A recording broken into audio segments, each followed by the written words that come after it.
Bab 43, Seseorang bertingkah keren. 2. Banyak kekurangan dan perbuatan masa lalu guru Mo yang dicatat di buku. Awalnya dikenal sebagai Yang Mo, penilai magang. Seorang penipu di kerajaan Liuzu yang menjadikan namanya sebagai penilai, terkenal karena penipuannya untuk mendapatkan kekayaan dan bantuan wanita. Teknik pertempuran, suara daya tarik pemula, bujuk pikiran orang lain melalui kata-kata, membuatnya lebih mudah untuk meyakinkan mereka. Cacat. No. 1. Dilarang oleh kerajaan Liuzu. No. 2. Zhang Xuan tidak tahu apakah dia harus tertawa atau menangis. Tidak disangka bahwa orang yang memiliki penampilan dan watak kali akan berubah menjadi penipu. Untuk sesaat di belakang sana, bahkan Zhang Xuan berpikir bahwa dia adalah sosok yang luar biasa. Sepertinya ada cukup banyak orang di kerumunan yang merupakan anak buahnya. Dealer yang menjual artefak harus menjadi kaki tangannya juga. Mereka bekerja sama untuk membangun ketenarannya dari menilai harta karun sehingga mereka dapat meyakinkan orang untuk membeli sampah yang tidak berguna dengan harga tinggi, sehingga mendapat untung darinya. Kalau ada yang melakukan penipuan, pasti ada yang tertipu juga. Meskipun mengetahui bahwa pihak lain adalah penipu, Zhang Xuan sama sekali tidak berniat untuk mengungkapnya. Pertama, dia tidak punya bukti untuk membuktikannya. Masalah dengan jalan perpustakaan surga tidak boleh diungkapkan dengan cara apapun. Kedua, mereka yang telah ditipu olehnya telah kehilangan rasionalitasnya. Jika dia mencoba meyakinkan mereka bahwa dia adalah seorang penipu, ada kemungkinan dia akan digantung oleh mereka. Zhang Xuan tidak akan pernah melakukan perbuatan yang tidak menguntungkannya, belum lagi itu akan memberinya serangkaian masalah. Lupakan. Kurasa aku hanya akan melihat-lihat dan membeli item sendiri. Tidak dapat diganggu dengan Tuan Moyang yang sibuk mencoba untuk bertindak keren dengan memakai sikap ahli. Zhang Xuan terus menelusuri harta karun yang ditempatkan di peron, dengan santai menyentuhnya saat dia melewati mereka. Sebuah buku akan terkompilasi dalam pikirannya selama dia melakukan kontak fisik dengan item tersebut. Meskipun harga item tidak tercermin di perpustakaan, item dengan lebih sedikit kekurangan pasti memiliki nilai yang lebih tinggi. Setelah menyentuh 40 hingga 50 item, dia menyadari bahwa tidak ada satupun yang berharga di antara mereka. Kemungkinan yang sangat rendah untuk menemukan harta karun dalam campuran membuatnya bergidik. Kesempatan terakhir akan diberikan kepada kamu. Saat Zhang Xuan sibuk menyentuh artefak di sekitar ruangan, sebuah suara berwibawa bergema di dalam ruangan. Memalingkan kepalanya untuk melihat, dia melihat ahli duniawi, Tuan Mo yang menatapnya, menganggukkan kepalanya sedikit seolah-olah untuk memastikan keraguan Zhang Xuan bahwa dia telah dipilih. Tatapan yang tak terhitung jumlahnya tertuju padanya dan mereka dipenuhi dengan rasa iri. Saya, Zhang Xuan tercengang, teman kecil ini di sini. Kamu tidak perlu terlalu percaya diri dengan dirimu sendiri. Kamu adalah orangnya. Tuan Mo yang mengelus jenggotnya dengan ekspresi bangga, seolah mengatakan bahwa itu adalah kehormatan bagi Zhang Xuan untuk dipilih olehnya. Tidak percaya diri, Zhang Xuan menggelengkan kepalanya. Bagian mana dari dirinya yang terlihat tidak percaya diri? Sebaliknya, dia berpikir tentang bagaimana dia bisa begitu tidak beruntung karena terpilih. Dari sekian banyak pengikut yang heboh mengikuti di belakang Anda, mengapa Anda harus memilih saya? Namun, setelah beberapa saat dia menyadari, mereka yang berada di sini untuk spekulasi harta karun hari ini kebanyakan mengikuti di belakang Tuan. Mengingat bahwa Zhang Xuan adalah satu-satunya yang berjalan-jalan di aula, menjelajahi dan menyentuh artefak dengan santai, akan sulit baginya untuk tidak menonjol. Saya menghargai niat baik Anda, tetapi saya tidak membutuhkannya. Mengetahui bahwa pihak lain adalah penipu, dia tidak mau menjadi tambang emas baginya untuk mendapatkan keuntungan. Zhang Xuan melambaikan tangannya dan terus melihat-lihat tumpukan harta karun. Tidak membutuhkannya, Tuan Mo yang mengerutkan kening. Dari 9 slot yang telah dia berikan sebelumnya, terlepas dari siapa mereka, mereka semua menanggapinya dengan antusias. Beberapa bahkan diambang pingsan karena agitasi yang berlebihan.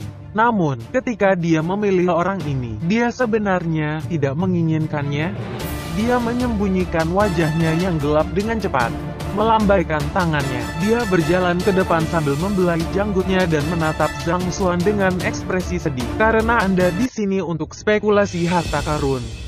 Tentunya Anda ingin membeli harta karun sejati. Saya perhatikan bahwa Anda telah menjelajahi sekitar hall tidak terampil.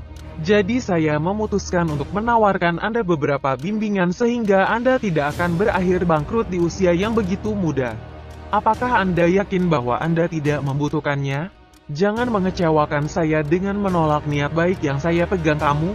Nah, jika kamu tidak menginginkan slotnya, berikan padaku. Dia sebenarnya tidak menginginkan celah yang diberikan tuannya. Apakah ada yang salah dengan kepalanya? Jelas terlihat bahwa dia tidak normal dengan sekali pandang.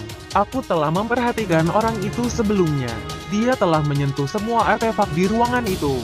Mungkinkah dia berpikir untuk mencuri sesuatu?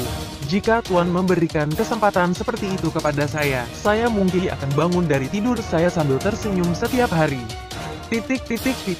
Semua orang bisa mendengar percakapan antara Zhang Xuan dan Master dengan jelas dan mereka menatap yang pertama seolah-olah mereka sedang melihat monster.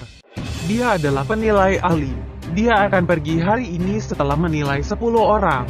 Ini adalah kesempatan yang bagus dan semua orang berlomba-lomba untuk itu.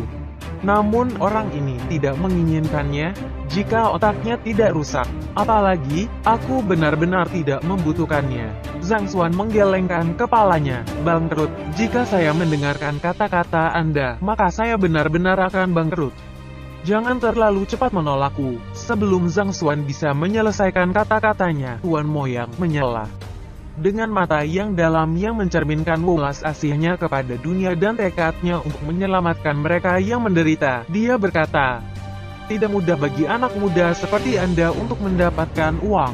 Saya tidak berharap mendapatkan apapun dari memberi Anda slot ini, karena kebaikan hatiku. Aku berharap kamu tidak membeli sesuatu yang tidak berguna dan menyia-nyiakan kekayaanmu." Tuan Mo yang terlalu berbelas kasih. Dia tidak hanya mampu mengotentikasi harta, dia juga baik hati. Aku akan mengidolakannya. Mulai hari ini dan seterusnya, saya hanya akan menghormati satu orang dan itu adalah Tuan Moyang. Mendengar kata-katanya, semua orang merasakan kebangkitan kembali rasa hormat padanya. Lihatlah betapa pengasihnya dia, meskipun memiliki kemampuan untuk menilai harta karun. Dia tidak menggunakannya untuk mendapatkan kekayaan yang besar. Sebaliknya, karena takut orang lain akan menderita karena membuat penilaian yang salah. Dia bersedia mengerahkan upaya tambahan untuk menilai dia. Seseorang mungkin tidak dapat menemukan orang lain yang sebaik dia, bahkan jika seseorang menjelajahi dunia dengan lentera. Dia tidak berharap dia begitu tidak tahu malu untuk menyatakan kata-kata ini dengan nada yang benar. Zhang Xuan menggelengkan kepalanya, tetapi saat dia hendak berbicara, pihak lain menyela dia sekali lagi. Baiklah, aku tahu apa yang kamu pikirkan. Jangan katakan lagi. Penatua menatapnya dengan tenang dengan kebanggaan terpantul di matanya. Kamu tahu pikiranku? Zhang Xuan bertanya dengan ragu. Memang, kamu pasti berpikir bahwa kamu terlalu muda dan tidak memiliki kekuatan yang cukup. Bahkan jika kamu berhasil mendapatkan harta karun, kamu tidak memiliki kekuatan untuk menjaganya. Sebaliknya, kamu bahkan mungkin menarik bencana pada dirimu sendiri. Tuan Moyang berkata dengan nada tahu segalanya dengan tangan di belakang punggungnya. Jadi itu alasannya, tidak hanya masternya yang luar biasa dalam menilai harta karun. Untuk berpikir bahwa dia akan memiliki kemampuan untuk mengintip ke dalam pikiran orang lain juga. Memang benar memiliki harta yang melebihi kemampuan seseorang bisa mendatangkan bencana. Wajar kalau anak ini punya pikiran seperti itu. Setelah mendengar penjelasan Tuan Moyang, kerumunan menjadi sadar. Mereka akhirnya mengerti mengapa Zhang Xuan menolak kesempatan yang begitu indah. Ini, Zhang Xuan tidak tahu bagaimana dia harus menanggapi. Orang ini terlalu narsis. Tidak memiliki kekuatan untuk menjaganya, untuk berpikir bahwa kamu bisa memikirkan hal seperti itu. Semua orang, saat Zhang Xuan hendak mengklarifikasi situasinya, Master di hadapannya melirik sekeliling dan dengan bangga menyatakan, saya telah memilih anak kecil ini. Jadi, terlepas dari jenis harta yang telah saya pilih untuknya, saya berharap itu kalian semua tidak akan memiliki pikiran serakah terhadapnya. Jika tidak kalian akan melawanku. Jika demikian, jangan salahkan aku karena tidak kenal ampun. Tuan, apa yang Anda bicarakan? Berani-beraninya kami menyentuh orang yang Anda pilih. Tuan, yakinlah, kami pasti tidak akan melakukan hal seperti itu. Semua orang dengan cepat membalas dengan paduan suara. Baiklah, karena saya sudah memberitahu orang lain, silakan membelinya. Anda tidak perlu khawatir akan menimbulkan masalah yang tidak diinginkan. Tuan Moyak menatap Zhang Xuan dengan senyum yang menyemangati. Zhang Xuan tidak menyangka bahwa orang ini akan begitu menganggap diri sendiri. Tepat ketika dia akan berbicara, pihak lain menyela dia lagi. Anda tidak perlu merasa terlalu tersentuh olehnya. Karena saya telah memberikan slot terakhir kepada Anda, itu berarti pertemuan kita sudah ditakdirkan. Sulit untuk menjelaskan hal seperti takdir melalui penjelasan rasional, jadi Anda tidak harus merasa terlalu bersyukur kepada saya. Saya tidak mengharapkan imbalan apapun karena telah memilihkan harta karun untuk Anda, itu hanya kebaikan murni dari bagian saya. Bahwa, tidak perlu ini dan itu, harta ini saja. Saya jamin begitu Anda membelinya, Anda pasti akan mendapat untung besar. Tuan Moyak bahkan tidak memberi Zhang Xuan kesempatan untuk berbicara. Dia mengambil item dari tumpukan artefak dan membagikannya. Dapatkan, melihat harta karun ini, Zhang Xuan tidak bisa berkata-kata. Dia sudah menganalisisnya sebelumnya. Itu adalah sampah yang tidak bisa lebih tidak berguna, bahkan tidak sebanding dengan 1 koin emas. Kerugian Anda akan setara dengan harga yang Anda beli. Bos, bisakah kamu menagih tagihan dari teman kecil ini di sini? Melewati harta karun, Tuan Moyak memberi isyarat agar pedagang artefak datang. Total 30.000 koin emas. Dealer berjalan mendekat. Cepat bayar tagihannya, ini harta paling berharga yang aku nilai malam ini. Teman kecil, kamu sudah kaya. Melihat bagaimana Zhang Xuan tetap tidak bergerak, tetua itu mengelus janggutnya dan senyum manis muncul di wajahnya. Setelah Anda kembali, bersihkan lapisan luarnya. Cobalah untuk tidak terlalu gelisah dengan kekayaan baru Anda. Gelisah? Membuat kepalamu gelisah. Setelah kata-katanya disela beberapa kali, Zhang Xuan tidak dapat lagi mengendalikan amarahnya. Jika Anda ingin menipu orang lain, silakan. Saya tidak akan ikut campur dalam urusan Anda. Mengapa Anda harus mencari saya? Apakah itu menyenangkan mencoba bertingkah keren? Tidakkah kamu menyadari betapa kerasnya aku berusaha menyelamatkan harga dirimu? Petik 2.